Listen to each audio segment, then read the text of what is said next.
Louvado seja Deus. Então eu quero saudar aos queridos irmãos com a graça e com a paz do nosso Senhor e Salvador Jesus Cristo. Amém? Amém. Quero saudar também aqueles que estão nos acompanhando em casa pelo nosso canal no YouTube.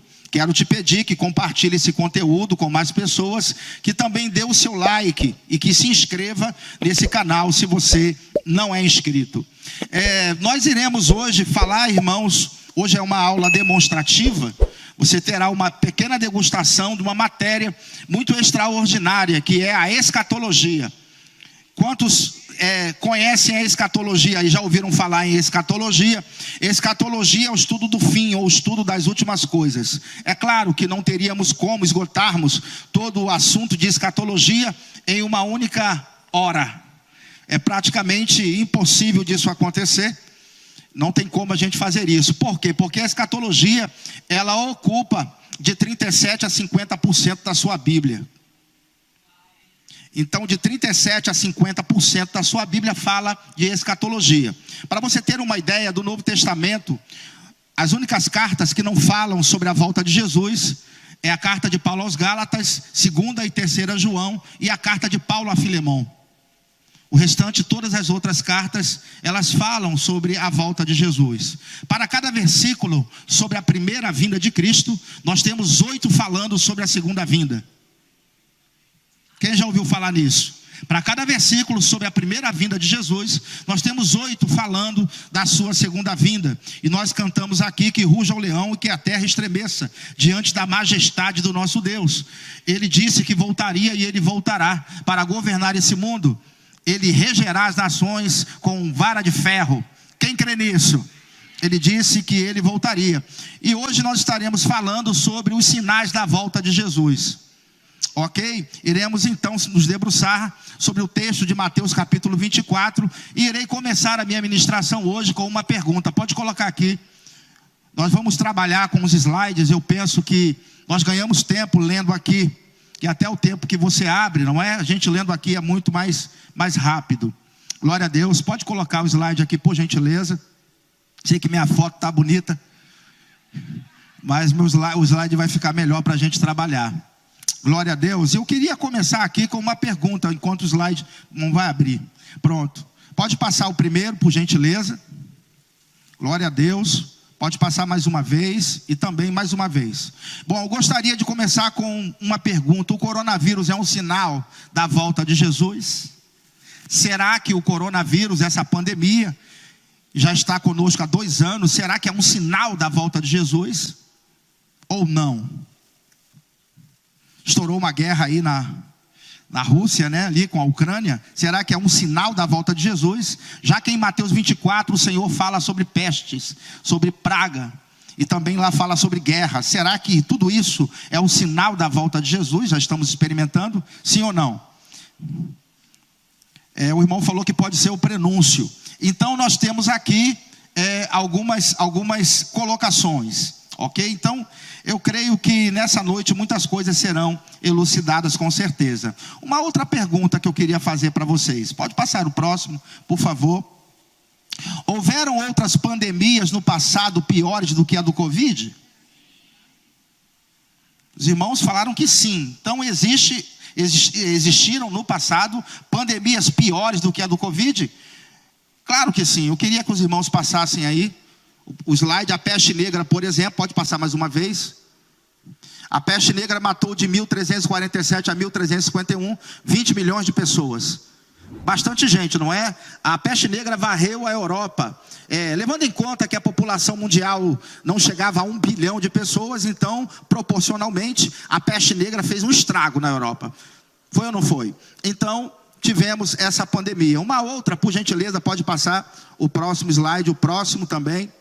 A gripe espanhola, na virada do século passado, de 1917 a 1919, ela matou de 20 a 40 milhões de pessoas. De 20 a 40 milhões de pessoas. Veja que praticamente foi o dobro da peste negra. E agora uma pergunta que eu faço para vocês. Eu gosto de trabalhar com pergunta. Eu gosto de botar vocês para pensar. Tá certo? Então vamos lá para mais uma pergunta. Será que os irmãos que estavam vivendo na época da peste negra ou na época da gripe espanhola, eles não se perguntaram? Será que eles não se perguntaram? Será que nós já estamos vivendo os sinais da volta de Jesus? Se perguntaram ou não? Será que eles se fizeram essa pergunta? Será que nós não estamos vivendo aqui o cumprimento de Mateus capítulo 24, onde ali é exibido os sinais da volta de Jesus? Será que eles fizeram essa pergunta? Claro que eles fizeram. E observe que não era sinal de nada. É ou não é? Engraçado, né? Não era sinal de nada. Então, veja bem, que situação, né? Vamos passar o próximo slide. Veja só a Segunda Guerra Mundial. Matou 85 milhões de pessoas. Lá em Mateus 24 é falado sobre guerras e rumores de guerra. E a Segunda Guerra Mundial foi a pior guerra da história. 85 milhões de pessoas. Inclusive, Mateus 24 fala da perseguição aos judeus. E ali nós vimos o massacre no Holocausto, milhões de judeus sendo mortos. Será que os irmãos também não se perguntaram? Será que nós já não estamos vivendo os sinais da volta de Jesus? Será que eles não se fizeram essa pergunta da mesma forma? E não era sinal de nada. Duas perguntas eu quero fazer para vocês, mais duas. Duas perguntas eu quero fazer para vocês. Na verdade, duas situações podem estar acontecendo aqui. Ou nós não estamos sabendo dizer quando os sinais vão se cumprir, ou Deus não está sabendo dar um sinal. Concorda comigo? Ou nós, não estamos sabendo discernir o tempo dos sinais, ou Deus não está sabendo dar um sinal. Eu penso que se Deus quiser dar um sinal, todo mundo vai saber que é um sinal. Se eu sei sinalizar, imagine Deus. Então o problema não está com Deus, o problema está com o receptor. Não é? O receptor não está sabendo discernir quando aqueles sinais iriam acontecer.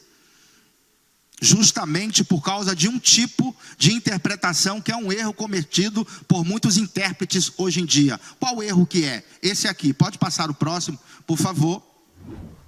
Pode passar o próximo. O erro de interpretar a Bíblia de fora para dentro. Esse aqui é um erro colossal. Interpretar as escrituras de fora para dentro. O que é a interpretação de fora para dentro? É você observar os acontecimentos recentes e os fatos históricos e você tentar apontar o cumprimento disso na Bíblia. O externo sendo apontado na Bíblia. Ao invés da Bíblia dizer como as coisas devem ser, como a interpretação deve ser, quem está ditando como a interpretação deve ser são os agentes externos. Esse é um erro, interpretar a Bíblia de fora para dentro. As pessoas ficam à caça dos acontecimentos recentes e fatos históricos e tentam adaptar aos textos proféticos. Isso é muito comum, isso é um erro, essa interpretação de fora para dentro. Mas hoje você vai aprender a interpretação de dentro para fora, que é a interpretação correta dos textos. Primeiro a Bíblia, depois as outras fontes. Amém? Agora veja bem o Covid-19, quantas pessoas morreram? 4,4 milhões. E por que esse sanhaço todo? Claro, movido pela mídia, pela grande imprensa, os números inflados e tudo mais, cada morte conta, cada morte importa. Eu perdi parentes na pandemia, eu sei o que é isso. Mas eu estou dizendo que comparado com as outras pandemias e a Segunda Guerra Mundial, praticamente é irrisório. Existem doenças que matam mais, como o infarto, até o aborto mata mais do que a pandemia do Covid, mata 20 milhões de pessoas por ano, de crianças. Veja bem, então, é realmente a interpretação de fora para dentro que está atrapalhando, não é, a interpretação correta de você ver as coisas corretamente. Então hoje você vai aprender a interpretação de dentro para fora. Tudo bem, gente?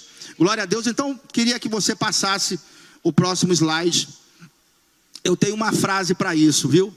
No tocante à interpretação das profecias, as outras fontes podem até falar, desde que a Bíblia fale primeiro.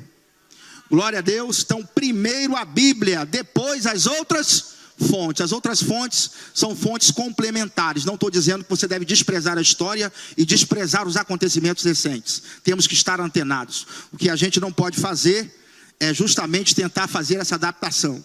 Primeiro a Bíblia tem que falar, e as outras fontes falam depois, como complemento. São fontes complementares e não principais. Tudo bem, gente? Glória a Deus. Então, no Rema você vai ver muito isso, a gente ficando muito com a Bíblia. Muitas passagens abertas. Precisamos de 2 ou mais testemunhas para poder justificar qualquer doutrina. Você precisa de 2 ou mais versículos. Então, é importante você ficar nesse círculo. Fizer assim, nunca você vai errar, viu? Então, nessa noite eu creio que você vai ter tranquilidade. Eu vou trazer tranquilidade e paz para o teu coração. Você não vai ficar ansioso nem mais nervoso, com certeza. Então, pode passar o próximo. Vamos então para a interpretação de dentro para fora. Vamos ver aqui os sinais de Mateus capítulo 24, o discurso de Jesus no Monte das Oliveiras. Olha bem para mim, eu vou passar para você aqui então 2 verdades, né? Eu quero te mostrar aqui que arrebatamento é diferente de segunda vinda. Antes da gente estar continuando, eu preciso passar isso para você. Arrebatamento é diferente de segunda vinda. Ok, gente? Como que é o arrebatamento? O arrebatamento é antes da tribulação. Ok? O arrebatamento, o encontro com o Senhor é nos ares. Como está lá em 1 Tessalonicenses, capítulo 4, a partir do versículo 16. O arrebatamento é aonde? Nos ares. E o arrebatamento é em secreto, sem sinais.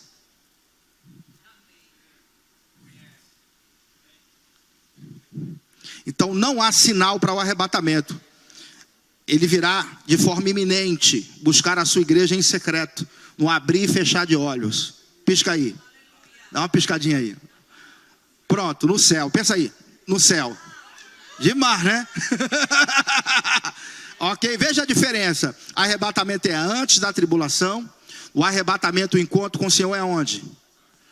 E é em secreto, sem sinais. Então por que o povo está procurando sinais? Já estou começando a plantar a primeira semente aí no teu coração, tá certo? Certamente que a gente vai ter que justificar tudo isso com o restante do ensino. E eu creio que até o final você vai estar bem estabilizado. E como é que é a segunda vinda? É outro evento diferente. A segunda vinda é depois da tribulação. É antes ou depois? Depois da tribulação. A segunda vinda, o encontro com o Senhor, na verdade, Cristo volta de forma visível.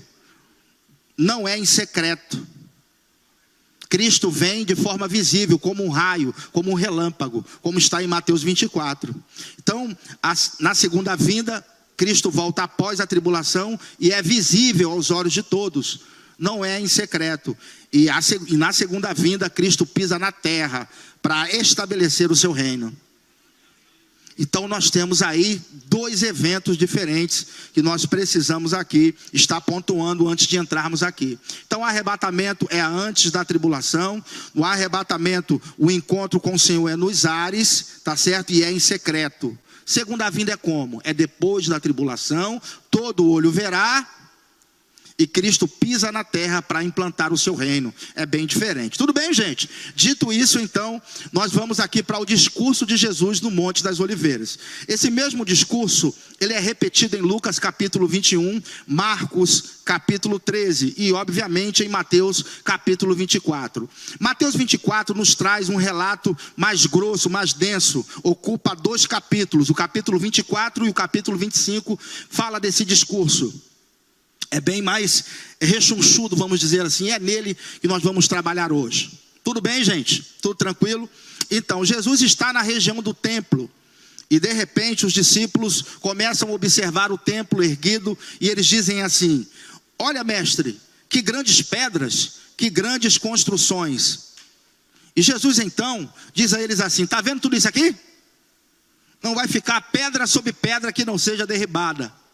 Parece que foi um balde de água fria, eles elogiando a construção do templo, e Jesus disse: vai tudo abaixo, vai cair geral, não é? Não vai ficar pedra sobre pedra que não seja derribada. Então veja bem, e aqueles discípulos então, de posse dessa resposta que Jesus deu, uma pulguinha ficou atrás da orelha deles. E eles que conheciam bem as profecias, tinham lido os profetas, eles então fizeram as perguntas para Jesus. Eles fizeram 3 perguntas para Jesus. Quantas perguntas? 3 perguntas para Jesus. A primeira pergunta é: quando acontecerão essas coisas? A segunda pergunta: que sinal haverá da tua vinda? E a terceira pergunta é: que sinal haverá da consumação dos séculos ou do fim desta era? Então, 3 perguntas foram feitas. Eu queria que você colocasse aqui a segunda pergunta. Essa é a segunda pergunta que nós iremos trabalhar. Você não vai trabalhar a primeira e a segunda? Não, se você quiser saber como se desenrola isso, se matricula no Rema. Lá atrás tem um stand bem bonito ali para te receber, para você preencher a sua matrícula. E no Rema você vai ter uma aula só sobre esse assunto aqui, ponto a ponto. Nós vamos extrair tudo de Mateus 24 e 25. É manto, viu? É mistério. Então, assim, se você quiser mais, aqui é só uma degustação de 7 dias de aulas que você tem no Rema. Dá mais ou menos aí de 13 a 14 horas, tudo bem? Então vou falar só sobre a segunda vinda, só sobre esse segundo sinal, tá certo? Na verdade, os sinais da volta de Jesus, tá bom, gente? Beleza? Então, Jesus falou de alguns sinais que antecederiam a sua vinda, sim ou não? Em Mateus 24, ele falou de alguns sinais, e nós iremos então ver todos esses sinais. Pode passar o próximo, por gentileza. E ele lhe respondeu: vede que ninguém vos engane, porque virão muitos em meu nome, dizendo eu sou o Cristo, e enganarão a muitos. Então o primeiro sinal que ele fala, que muitos viriam em seu nome, dizendo eu sou o Cristo, enganaria a muitos. Então é muito comum, não é? A gente entender isso aqui, perceber que na época que antecede a segunda vinda de Jesus, que vai anteceder a segunda vinda de Cristo, muitas pessoas irão se enganar. É bem provável que quando o anticristo aparecer, aquelas pessoas que estiverem vivendo ali, pensem que ele seja o Cristo. Por quê? Porque o anticristo vai operar sinais, vai operar prodígios e maravilhas. Ele tem um pregador, que é o falso profeta, que estará também fazendo sinais. Os irmãos entendem isso? Então é bem provável que se pense que o anticristo, ele seja o Cristo. Ok? Então, primeiro sinal, falsos cristos. Segundo sinal, ele fala assim: e certamente ouvireis falar de guerras e rumores de guerras. Vede, não vos assusteis, porque é necessário assim acontecer, mas ainda não é o fim. Porquanto se levantará nação contra nação e reino contra reino. Então, qual é o segundo sinal que ele falou? O segundo: guerras. Diga guerras. Guerras. Depois ele disse: e haverá fomes. Terceiro sinal, qual que é? Fomes. Depois ele disse: porém tudo isso, em vários fomes, não é? Depois ele diz: pestes. Pestes aqui é o quarto sinal. Depois ele fala: e terremotos é o quinto sinal. São sinais que ele está falando aqui. Depois ele fala: porém tudo isso é o princípio das dores. Então sereis atribulados e vos matarão, sereis odiados de todas as nações por causa do meu nome. Sexto sinal que ele nos dá aqui: perseguição e morte. Então nós vemos aqui quantos sinais? 6 sinais. Jesus chamou esses sinais de princípio das dores, ok? Não daria tempo de eu explicar aqui exatamente essa expressão para você, mas saiba que ele está falando que é o início da tribulação. Tudo bem, gente? Tudo bem? Então vamos ver os sinais. Ele chama de quê esses sinais? Princípio das dores, porque os sinais da volta de Jesus, ele mesmo dividiu. A primeira parte ele chama de princípio das dores, e a segunda parte ele chama de grande tribulação. Tudo bem? Então ele mesmo dividiu esses sinais. Então vamos ver então a primeira parte. Pode passar o próximo, por favor. Primeiro sinal, falsos cristos. Segundo, guerras. Terceiro, fomes. Quarto, pestes ou pragas. Quinto, terremotos. Sexto sinal, perseguição. E quantos sinais que ele nos alistou aqui? 6 sinais, ok? Pode passar o próximo. Estes sinais já estão acontecendo? Pergunta. Ninguém ousa responder, né? Esses sinais já estão acontecendo? É uma pergunta. Se não estão acontecendo, pode passar o próximo. Quando esses sinais então vão acontecer? Ok? Se esses sinais não estão acontecendo, então quando esses sinais vão acontecer? Nessa noite eu estou para responder essa pergunta para você. Então passa ao próximo, por favor. Vamos ver aqui. Esses sinais, eles não estão acontecendo. Esses sinais, eles vão acontecer dentro da tribulação. Então os sinais de Mateus 24 não são sinais que antecedem o arrebatamento, porque arrebatamento não tem sinais. Os sinais de Mateus 24 são sinais que estão dentro da tribulação. Pode passar o próximo. Esses sinais são os primeiros eventos da tribulação, que Jesus chama então de princípio das dores. Observe bem que agora eu preciso provar para você que esses sinais estão dentro da tribulação.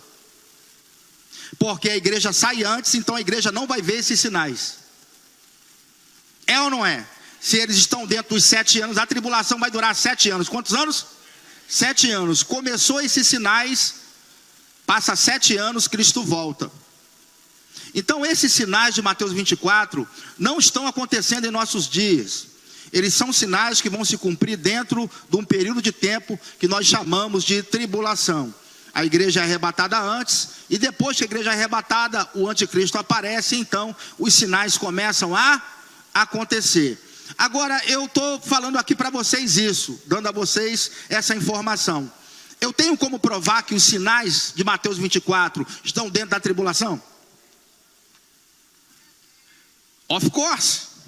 Eu vou provar para vocês que os sinais de Mateus 24 estão dentro da tribulação. Tudo bem, gente? Glória a Deus. Então pode passar o próximo.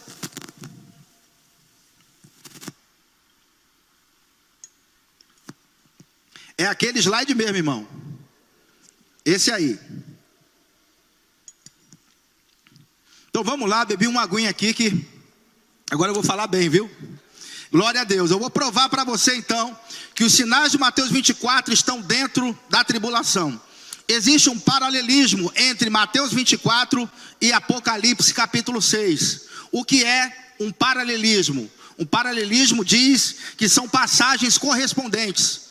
Ou seja, o que é visto em Mateus 24 está se cumprindo em Apocalipse capítulo 6. Vamos botar as duas passagens, uma do lado da outra, e você vai ver cada evento daquele que Jesus falou se cumprindo em Apocalipse 6. E Apocalipse 6 tem o quê? Agora, né? Você que não conhece as escrituras, não é? Apocalipse 6 tem o quê? Deixa eu dividir aqui para você o livro. O livro do Apocalipse está dividido assim. Capítulo 1 é a introdução do livro. Capítulos 2 e 3, cartas às 7 igrejas da Ásia. Capítulos 4 e 5, vai mostrar a igreja no céu após o arrebatamento. Capítulos 6, do 6 ao 18, do 6 ao 18, tribulação. Capítulo 19, segunda vinda de Cristo. Capítulo 20, milênio. Capítulos 21 e 22, estado eterno ou eternidade. Então, dividindo o Apocalipse, percebemos que a tribulação começa no capítulo 6 e ela vai até o capítulo 18. É interessante que existem 19 citações da igreja nos capítulos 1, 2 e 3. 19 citações da igreja. Mas do 6 ao 18 não há nenhuma citação da igreja na tribulação. Porque a igreja não passa pela tribulação. Ela só aparece no capítulo 19. Diga glória a Deus aí. Glória a Deus. Então do 6 ao 18 não há nenhuma citação da igreja. Então a tribulação começa no 6 e termina no capítulo 18.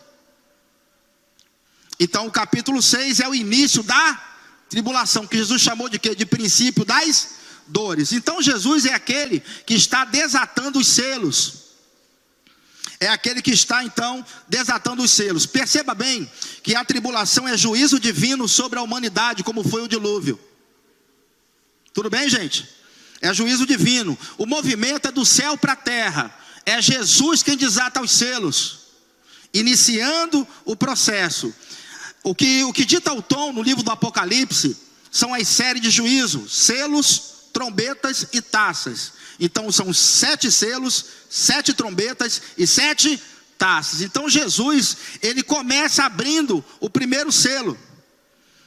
eu vou mostrar para você que cada selo que Jesus está abrindo ali é um sinal daquele que está sendo liberado de Mateus 24, te comprovando então que os sinais da volta de Jesus de Mateus 24 estão dentro da tribulação, já que o capítulo 6 é o início da tribulação. Tudo bem, gente? Vocês vão acreditar em mim assim? Tem gente que está com dúvida ainda. Vai acreditar ou não? Claro, a gente vai provar para você. Cada sinal daquele, cada selo aberto, um sinal lá de Mateus 24. Então pode passar o primeiro slide. Primeiro sinal, falsos cristos. Lembra dos sinais? Falsos cristos. E ele lhe respondeu: vede que ninguém vos engane, porque virão muitos em meu nome dizendo eu sou o Cristo, e enganarão a muitos, e enganarão a muitos. Pode passar o próximo. Vamos ver se o primeiro cavaleiro vai aparecer agora e ele pode ser comparado a Cristo. Pode passar o próximo. Olha só esse primeiro cavaleiro aí, não volta. E havendo o cordeiro aberto um dos selos, olhei e ouvi um dos 4 animais, que dizia como em voz de trovão: vem e vê. Olhei, eis um cavalo que cor branco, e o que estava sentado sobre ele tinha um arco, e foi-lhe dado uma coroa, e saiu vitorioso e para vencer. Quem é esse cavaleiro aqui? Tem muita gente que diz que é Jesus, não é? Não, Jesus é o cavaleiro do cavalo branco do capítulo 19. Esse aqui é o anticristo, é o primeiro que sai. Lembra que Jesus falou que muitos viriam em meu nome dizendo eu sou o Cristo, enganariam a muitos, que apareceriam falsos cristos? Lembra? E eu disse também que muitos poderiam pensar que o anticristo fosse o Cristo. Pois certo. Então o primeiro sinal bate certinho aqui, 1-0, né? Agora observe bem que esse cavaleiro aqui, ele tem um arco sem flechas, mostrando que na primeira fase da tribulação o anticristo ele vem com uma falsa paz. Ele vai se mover através de acordos, através de tratados. Ele não vai dizer eu sou o anticristo, senão ninguém vai querer fazer aliança com ele. Tudo bem, gente? Então perceba aqui então que esse primeiro cavaleiro aqui, ele ainda está querendo vencer. A Bíblia diz que ele saiu vencendo, e para vencer, o nosso Cristo já é vencedor. Glória a Deus. Olha a diferença, esse ainda está tentando vencer. Glória a Deus. Então 1-0, né? Vamos para o próximo. Segundo sinal, guerras. E certamente ouvireis falar de guerras e rumores de guerras. Vede, não vos assusteis, porque é necessário assim acontecer, mas ainda não é o fim. Porquanto se levantará nação contra nação e reino contra reino. Se levantará nação contra nação e reino contra reino. Será que o segundo cavaleiro de Apocalipse, capítulo 6, ele traz guerras? Vamos ver. Pode passar. E havendo aberto o segundo selo, ouvi o segundo animal dizendo: vem e vê. E saiu outro cavalo, que cor? E o que estava sentado sobre ele foi dado que tirasse a paz da terra, que se matassem uns aos outros, e foi-lhe dado uma grande espada. Observe bem que o segundo sinal bate certinho com Mateus 24, sim ou não? Você está feliz? Fique tranquilo, você sai antes disso acontecer. Glória a Deus. Esses sinais são para quem ficar, ter uma ideia de quanto tempo vai terminar a tribulação. Quem lê os textos já sabe, começou esses sinais aqui, pronto, pode contar 7 anos que Cristo volta visível aos olhos de todos, no final da tribulação. Que coisa boa, né? A igreja já saiu antes, e a noiva volta com Jesus. Amém, irmãos? Ela volta com Jesus. Depois você lê Apocalipse 19, a noiva se preparando, se ataviando para voltar com ele. É bênção, viu, irmãos? É manto. Vamos lá, passa o próximo aí. Terceiro sinal, fomes. E haverá o quê? Fomes no plural, ou seja, não é uma fome na Etiópia, outra ali no Sudão, outra no Haiti. É fome espalhada por toda a terra. Vamos ver se o terceiro cavaleiro ele traz fome. Vamos ver. Pode passar. E havendo aberto o terceiro selo, ouvi dizer o terceiro animal: vem ver. Eu olhei e eis um cavalo, que cor? Preto. Daí que tiraram aquela expressão, a coisa está preta, né? Deve ter sido. É aí que sobre ele estava sentado, tinha uma balança em sua mão. Eu ouvi uma voz no meio dos 4 animais que dizia: uma medida de trigo por um denário, e 3 medidas de cevada por 1 denário ou dinheiro, e não danifiques o azeite e vinho. Observamos aqui a carestia de alimento, porque 1 denário é a diária de um trabalhador, de um chefe de família. Então, R$100 mais ou menos no dinheiro de hoje, uma diária, 100 pau. Então imagina aí que você comprar uma medida de trigo por R$100. É caro ou é barato? É caro. Então, uma pandemia aí, as coisas já subiram. Macarrão R$4 o pacote, gasolina R$7 e pouco. Então, imagina aí esses sinais acontecendo. Lembrando que esses sinais estão dentro da tribulação, eles vão acontecendo e se somando um ao outro. Eles não vêm e vão embora. Eles vêm e vão ficando. Um a um, se agravando ainda mais a situação. E já está ruim. Lembrando que aqui é só o começo. Ainda tem 7 trombetas e 7 taças. Ok? A intensidade aumentando cada vez mais. Glória a Deus que nós não vamos passar por isso. Aí a necessidade de se pregar o evangelho, viu, irmãos? Para que as pessoas escapem disso. E pregue isso aqui. Eu preguei até no casamento, foi, varão? Preguei no casamento lá, teve uma pessoa que aceitou Jesus. O varão ali, ó. Foi benção. Passa aí. Tem que pregar a tempo e fora de tempo, né? Manda quem pode, obedece quem tem juízo. Glória a Deus. Ou os irmãos falam assim: pastor, o senhor é corajoso, viu? Se eu pregar uma palavra dessa no casamento, eu falei: se Deus mandou, rapaz, eu vou obedecer. Ele garante, né? 4º sinal, pestes. Vamos lá. Porquanto se levantará nação contra nação e reino contra, e haverá fomes e pestes e terremotos em vários lugares. Então, o 4º sinal são pestes. Será que o 4º cavaleiro traz pestes? Vamos ver. Pode passar o próximo. E havendo aberto o 4º selo, ouvi a voz do 4º animal que dizia: vem e vê. Olhei e eis um cavalo que cor? Amarelo. E o que estava sentado sobre ele tinha por nome o quê? Morte. E o inferno seguia. E foi-lhes dado poder para matar a 4ª parte da terra. Veja, com a espada, com a fome, com a peste e com as feras da terra. Observe que ele traz agravo aquilo que os outros cavaleiros antes dele trouxeram. Veja, ele traz mais espada, mais guerras, né? Ele traz mais fome. E ele traz a peste, que é um adicional, é um upgrade. E ele também mata com as feras da terra. Ou seja, vai haver um espírito operando nos animais selvagens para devorar os homens. Quantos já viram na África leões devoradores de homens? Onde os leões gostaram da carne humana tanto que invadem as cidades para comer os homens. Pois é, nessa época é o que mais vai acontecer, viu? Além de tudo que já está acontecendo. Destaque aqui para o cavaleiro do cavalo amarelo. A profecia do cavalo amarelo. Quem recebeu aí? Só a irmã recebeu. Pouca gente recebeu, viu? Livramento. A profecia do cavalo amarelo. Dizia o profeta, ele falando, eu estou julgando a profecia, tá certo? É bíblico, sim ou não? Ele disse, não é, que os irmãos não deveriam sair um determinado período de tempo, porque o cavalo amarelo já está passando, e muitos seriam mortos nas ruas. Essa é a profecia do terror durante o período da pandemia. Agora é bem interessante você observar que nós estamos vendo esses sinais dentro da tribulação. Então essa profecia está furada ou não está? Está furada. A gente tem que julgar pela palavra. Como se julga a profecia? Pela palavra. Como você sabe que uma nota é falsa? Olhando a verdadeira e botando do lado. A gente já está vendo aqui que esses sinais estão dentro da tribulação. Então a gente está aqui ainda, então os sinais não podem acontecer enquanto a igreja estiver aqui. Quem crê nesse mistério aí?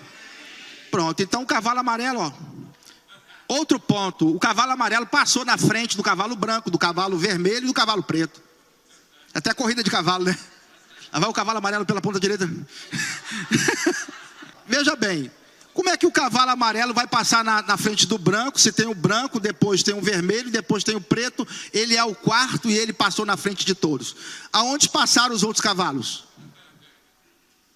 Então veja bem que a profecia, ela não passou no teste das escrituras. Amém? eu fui bastante requisitado nessa pandemia, viu? Muitas mensagens na madrugada.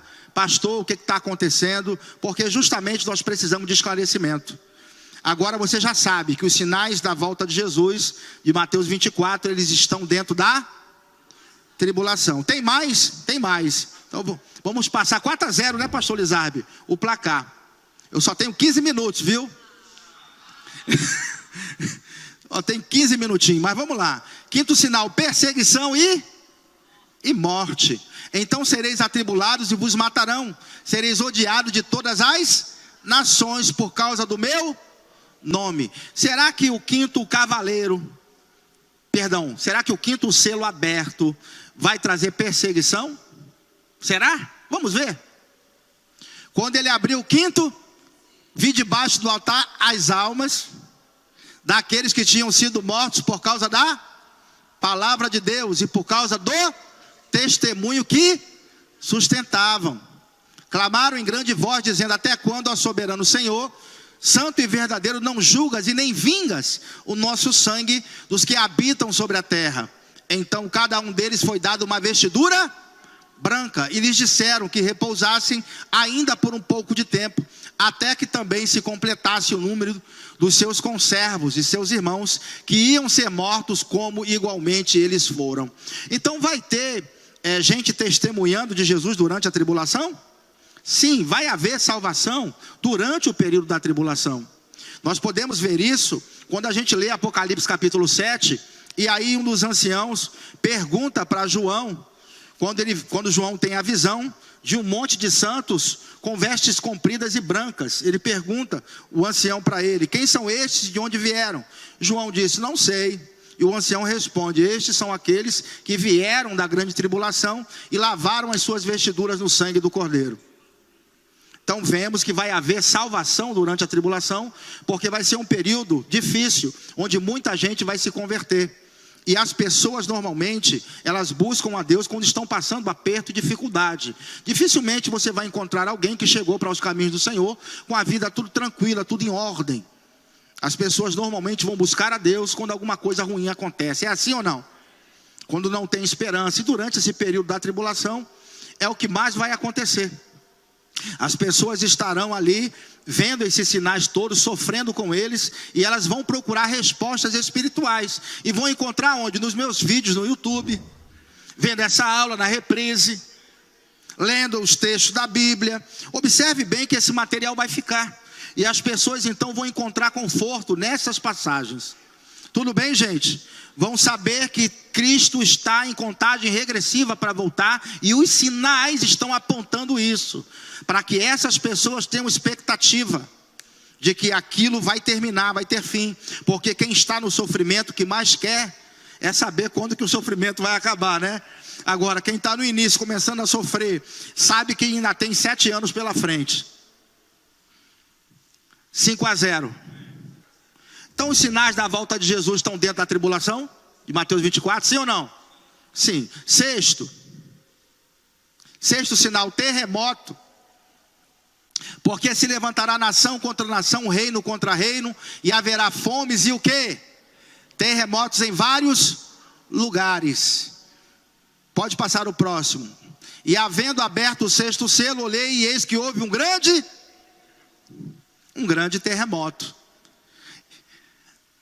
E o sol tornou-se negro como saco de silício, e a lua tornou-se como sangue. E as estrelas do céu caíram sobre a terra, como quando a figueira lança de si os seus figos verdes, abalada por um vento forte. E o céu retirou-se como um livro que se enrola, e todos os montes e ilhas foram quê? Removidos dos seus lugares. E os reis da terra, e os grandes, e os ricos, e os tribunos, e os poderosos, e todo servo e todo livre, se esconderam aonde? Nas cavernas e nas rochas das montanhas, e diziam aos montes e aos rochedos: caí sobre nós, esconde-nos do rosto daquele que está assentado aonde? E da ira do... Ele sabe de onde está vindo, viu? Eles estão sabendo de onde está vindo o juízo.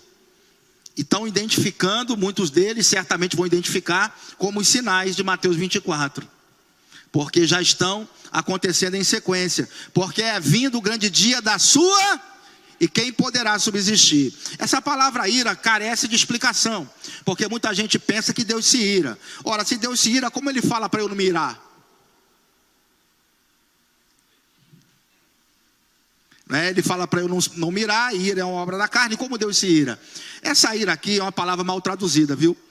Essa palavra ira aqui é a palavra grega org, e org significa punição imposta pelos juízes, pelos magistrados. É alguém aplicando uma sentença, um julgamento. Não é a ira, a cólera da ira, mas é Deus executando justiça. Porque o que está acontecendo na tribulação é a passagem das eras.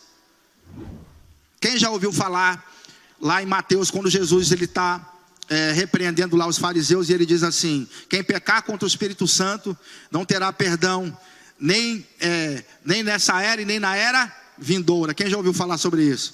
O judeu acreditava em duas eras, a era presente e a era vindoura. Eles acreditavam que essa era iria ter fim. Um dia essa era iria terminar, e quem poderia fazer essa era terminar? Só Deus. Só uma intervenção divina poderia fazer chegar a nova era, uma era cheia de paz e de prosperidade sob o governo do Messias. Entende? Então os judeus no Antigo Testamento liam muito sobre isso nos profetas. Falavam de novos céus, nova terra, onde habita a justiça. Eles falavam que o Messias traria essa nova era. E observe bem então que a tribulação é a transição das eras. É Deus colocando a sua mão na história do mundo e decidindo tudo. É Deus mesmo fazendo a transição das eras. A tribulação é isso, enquanto que ele julga os moradores do mundo. Porque a pregação da palavra pode livrá-los, mas Deus sempre dá escolha para o homem. Como Noé pregou 100 anos, 100 a 120 anos, né? Acredita-se que Noé pregou. A Bíblia fala que Noé era pregador da justiça. Ele anunciou o dilúvio, e só a família dele que creu. Da mesma forma, nós estamos pregando a palavra, para que as pessoas não passem por esse momento. Amém? E sejam livres, não é? Desse período de 7 anos de tribulação. Observe bem que não tem classe social ali. Ricos, poderosos, tribunos, servos, servas, todos se unem quando existe alguma catástrofe. Eles estão realmente olhando para o mundo, o que está acontecendo no mundo, e eles estão abalados. E eles sabem exatamente o que está acontecendo no mundo, que é um juízo divino. Os homens vão saber disso. Eles vão identificar isso. É a chance da palavra ser pregada. A igreja sai antes da tribulação. Então quem vai pregar? Os 144 mil judeus que são selados imediatamente após a igreja sair. Você pode ler no capítulo 7, 144 mil, 12 mil de cada tribo. Deus volta a tratar com os judeus novamente. O plano com o judeu foi interrompido quando a igreja entrou. Os judeus não creram em Jesus, estão até hoje com o coração fechado. Mas haverá um tempo em que eles crerão. Glória a Deus. E eles então vão se converter no final da tribulação. No capítulo 7 eles são selados, esses 144 mil, e eles saem pelo mundo pregando. E vai ter muita salvação de alma. Deus nunca enviou anjo para pregar. Nunca. A missão de pregar é da igreja. Veja que a igreja não vai estar aqui, que até um anjo prega no capítulo 14, no versículo 6. Deus levanta um anjo para pregar, mostrando que é a intenção de Deus salvar pela pregação da palavra.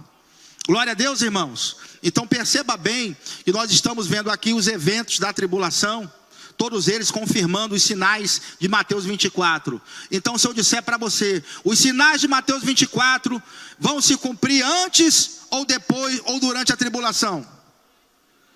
Durante já posso ir para casa sossegado. Eu sei que você aprendeu, tudo bem? Eu só tenho 6 minutos ali, eu vou aproveitar até o máximo. Eu teria aqui muitas coisas para dizer. Não tem nenhum sinal para a gente observar? Nenhum sinalzinho, pastor? Já que não há sinais para o arrebatamento, né? Talvez você esteja se perguntando assim, não tem nenhum sinalzinho, nenhumzinho? Rapaz, tem 2. Mas não são sinais para o arrebatamento e nem sinais para a segunda vinda de Cristo. Eu quero deixar isso bem claro. São sinais que mostram que a gente está perto do fim. Ok? O primeiro eu vou pular. Eu só poderei falar o segundo. Bem rápido. Tá certo? Então, não vou nem usar os slides aqui. Quantos já ouviram falar na profecia de Ezequiel 37 aqui? Já ouviu falar? Pronto, a profecia de Ezequiel 37 lá, o profeta, ele está no meio de um monte de ossos secos. O Senhor o leva para ali. E ele vê que aqueles ossos estão secos e espalhados pela face da terra. E ali vem uma voz e diz assim: poderão reviver esses ossos? E o profeta, olhando para aquela condição, ossos secos e espalhados, diz: Senhor, tu sabes. Porque certamente ressuscitar um morto requer os 3 dons de poder: operação de milagres, o dom da fé e os dons de curar. Requer isso. Imagina osso seco e espalhado. Ou seja, ninguém sabia de quem era aquela costela que estava aqui. Podia ser do outro esqueleto lá embaixo, né? Mas o texto diz que ele recebe uma ordem do Senhor e ele profetiza. Então começa a se juntar cada osso ao seu osso. Começa a se juntar cada osso ao seu osso. Depois ele vê os esqueletos, todos eles formados. E em seguida então ele ouve a segunda voz: profetiza para que cresça carnes e tendões, e músculos e pele. E ele profetiza e começa a crescer carnes, tendões, músculos e peles sobre aqueles esqueletos. E de repente então ele vê um monte de corpo. Eu saí daqui, vim para cá. De repente ele vê um monte de corpo, né, ali. E ali de repente o Senhor então fala para ele um terceiro comando. Veja que é em etapas. Um terceiro comando: profetiza agora para que o Espírito entre neles. Então ele profetiza e o Espírito então entra naqueles corpos. E se levanta então um exército em extremo. Quem traz a interpretação para nós é o próprio Ezequiel, no próprio capítulo. Ele diz que aqueles ossos, o Senhor fala para ele, são toda a casa de Israel. E eles estavam espalhados pela terra. E o Senhor iria juntar cada um de novo. Cada osso iria voltar ao seu osso. E que eles seriam uma nação de novo. E no final, lá diz que Deus iria colocar o Espírito dele com E maiúsculo, o Espírito do Senhor, dentro daqueles corpos, e eles iriam viver. E quando a gente olha para essa profecia, existem muitas interpretações que se pode dar a ela. Você pode receber uma mensagem num sermão temático, num sermão textual de repente. Mas eu quero trazer para você uma aplicação expositiva.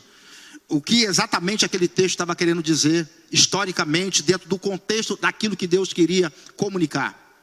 Deus queria comunicar o seguinte: essa nação, eles vão deixar de ser nação durante um período longo de tempo. Vão deixar de ser nação. E se você olhar bem, o povo judeu passou por alguns cativeiros. Primeiro o cativeiro assírio, depois o cativeiro babilônico, depois o cativeiro medo-persa, depois o cativeiro grego e depois o cativeiro romano. Durante o período, dessa dominação romana, esse período de dominação romana, o que aconteceu? No ano 70 da nossa era, o general Tito ele invadiu a cidade de Jerusalém, o templo foi destruído e os judeus foram dispersos pelo mundo. Quem já ouviu falar desse período da diáspora? Então do ano 70 até 1948, os judeus ficaram sem terra. Eu não sei se você pode conceber um negócio desse. São 1878 anos que Israel deixou de ser nação. É muito tempo, gente. 100 anos já é muito tempo. 200 anos, e 500, e 1000 anos, e 1500 anos, e 1878 anos. Ossos secos e espalhados. Nunca aquele povo poderia ser uma nação de novo, ter território, ter soberania. Nunca, se não fosse uma intervenção divina. Esse foi o maior milagre que você poderia ver. Foi em 1948, a ONU, após o Holocausto nazista, um dos brasileiros que estava na sessão deu o voto de Minerva. O voto dele decidiu a questão. O brasileiro Oswaldo Aranha, ele presidia aquela sessão, ele deu o voto de Minerva dizendo: os judeus estão autorizados a voltar para a sua terra. Judeus do mundo inteiro começaram a voltar para a sua terra, juntando cada osso ao seu osso, em 1948. Então de 1947 para trás, a gente olhando para a Bíblia, a gente não poderia imaginar, porque a segunda parte do discurso de Jesus no Monte das Oliveiras, A segunda parte dos sinais fala do cerco a Jerusalém aos judeus na sua própria terra. Fala do templo, e o templo foi destruído no ano 70. Então os judeus precisariam voltar para a sua terra para que o restante daquela profecia se cumprisse. Os judeus já estão na sua terra? Voltaram em 1948 a ser nação. Então aqui é um sinal forte de que estamos perto? É um sinal fortíssimo. Em 1967, durante a guerra dos 6 dias, algumas nações árabes vieram com tudo para destruir o recém-formado Estado de Israel. Eles não tinham nem exército direito, e eles conseguiram sobreviver com menos do que nada. Existem relatos de pilotos israelenses, eles cercados no ar assim, e os aviões dos inimigos caindo, como se um anjo desse assim com a mão. Sabe por quê, irmãos? Deus plantou os judeus naquela terra, e eles precisam encontrar a Cristo. Só vão encontrar Cristo no final da tribulação, conforme as profecias dizem. Então o povo judeu já está na sua terra. Existe a passagem, não tem tempo da gente ler aqui, já está piscando ali para mim. Não tem tempo aqui da gente ler, tá certo? A passagem lá diz que o anticristo, em Mateus 24, vai se sentar no templo. Jesus falou: quando virdes o abominável da desolação no lugar santo, que ele entenda, então se estiverem na Judéia, fujam para os montes. Jesus dizendo que quando o anticristo se sentar no templo, então vai começar a última parte da tribulação, os últimos 3 anos e meio, que ele vai começar a perseguir então o povo judeu. Então observe bem que nós já estamos pertinho, né, das coisas acontecerem, porque os judeus já estão preparando ali os sacrifícios. Já tem engenheiros e arquitetos, já fizeram a planta do templo para reconstruir o templo de novo. Lá hoje tem a mesquita Domo da Rocha, está lá naquele lugar no Monte Moriá, no lugar original. Então já existem sacerdotes sendo treinados, pastor Lizarbe, e eles preparando os utensílios para o templo, porque o templo precisa estar reconstruído até a metade da tribulação. Observe bem que a gente olha as profecias se cumprindo, eu fico maravilhado com Deus. Porque se Deus está cuidando de um povo morto espiritualmente, porque os judeus estão mortos espiritualmente, não entraram no pacto, não entraram na aliança, vão entrar no final da tribulação. Como diz Paulo em Romanos 11, de Sião virá o libertador, e todo Israel será salvo. Se Deus está cuidando de um povo que está só o cadáver, né, que falta soprar o espírito, como na profecia de Ezequiel, de um povo morto espiritualmente, que dirá de você, crente? Que dirá de você que tem um espírito dentro de você? Você já entrou na aliança, você já entrou no pacto, você precisa estar feliz com isso. Se Deus cuidou de um povo, irmãos, que ainda não entrou em aliança com Ele, quanto mais você, servo do Deus vivo, ungido do alto, ungido do Senhor. Glória a Deus, irmãos. Eu espero que você tenha sido abençoado, não é? Com essa mensagem. Pode passar o último slide aí. Bota lá no último slide, diz que as matrículas para 2022 já estão abertas. Glória a Deus. Então estude no Rema, certamente que a sua vida nunca mais será a mesma. Foi aqui bem rapidinho, não é, uma pequena degustação daquilo que você vai estar recebendo durante 7 dias de aula, quase 2 horas de aula aí, com o professor que estará ministrando para você todas essas verdades, passo a passo. Glória a Deus, irmãos. Então sejam abençoados na prática dessa palavra, andem no Espírito, vivam em amor. Shalom. Qualquer dúvida eu estou por aqui, viu? Pode vir, pastor.